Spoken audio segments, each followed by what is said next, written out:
There was a small, quiet village named Havenwood, surrounded by dense woods and whispering streams.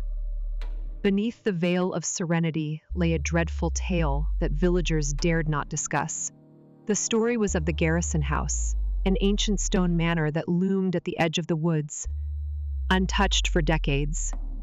It was said that anyone who entered its cellar never came back.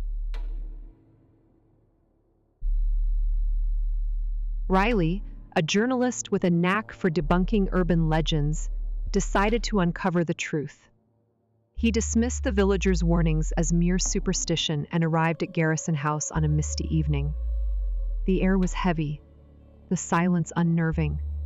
The house creaked as he stepped inside, its walls damp and adorned with peeling wallpaper. His flashlight cut through the darkness, revealing cobwebbed furniture and an overwhelming sense of abandonment. But Riley wasn't here for the house. He was here for the cellar. He found the cellar door in the kitchen, secured with rusted chains and a padlock that seemed ancient.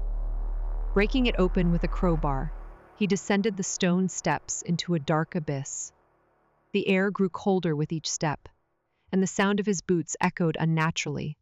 At the bottom, he found himself in a massive underground chamber. The walls were lined with shelves, each holding jars filled with what looked like objects. Upon closer inspection, he realized they weren't objects at all. They were human eyes, hundreds of them, preserved in some kind of viscous fluid. Each one seemed to follow his movements, their gaze piercing even in their lifelessness. The floor was littered with belongings, watches, wallets, shoes, all worn and aged. Riley's stomach churned. These were relics of the people who had vanished.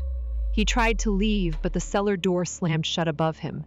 His flashlight flickered, and the chamber began to hum softly, like a low vibration. Riley froze. The jars on the shelves started to rattle, their contents bubbling as if alive. Suddenly, a voice boomed, not a whisper, but a deafening guttural roar that came from nowhere and everywhere at once. The jars began to shatter one by one, releasing the eyes, which floated mid-air. They coalesced into a swirling mass of disembodied orbs, all staring directly at Riley.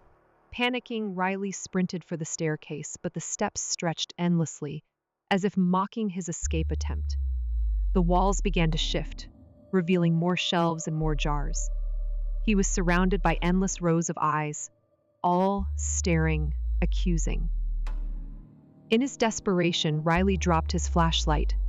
The room was plunged into darkness except for a faint, pulsating glow from the jars. The glow grew brighter, illuminating a figure at the far end of the chamber.